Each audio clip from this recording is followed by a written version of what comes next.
اگر پولیس لاہور کے 4 مقامات پر پھنٹی لگا رہی ہے، ٹوائلٹ پہ جائیں گے، یاسمین راشد صاحب گاڑی توڑ رہی ہے، تو کیسے کارکن نکلے گا سر؟ یہ بھی تو ایک وجہ ہے۔ یہ اس سے فرق نہیں پڑتا، یہ چھوٹی موٹی باتیں تو ہوتی رہتی ہیں۔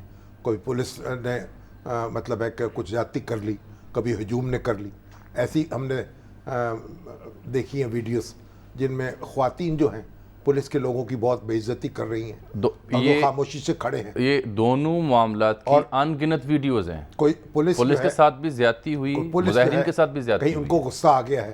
بہرحال لیکن یہ ہے کہ جو پی ٹی آئی کے جو لیڈرز ہیں انہوں نے اپنے حوصلے کا مظاہرہ کیا ہے اور ایک میدان میں نکلے ہیں، اب اس کی داد دینی چاہیے۔ ایک محترمہ جن کا آپ نے ذکر کیا، وہ جو پولیس اہلکار ہے اس کو تو پوری دنیا سلام پیش کر رہی ہے۔ جو الفاظ وہ محترمہ استعمال کر رہی ہیں وہ نشر بھی نہیں کیا جا سکتا۔ وہ مرد جو ہیں مردوں کے بارے میں بھی نہیں کرتے، لیکن اس کے باوجود پولیس والا جو ہے وہ تحمل کا مظاہرہ کر رہا ہے۔ تو میں یہ کہتا ہوں کہ پولیس زیادتیاں بھی کرتی ہے لیکن تحمل کا مظاہرہ بھی کرتی ہے۔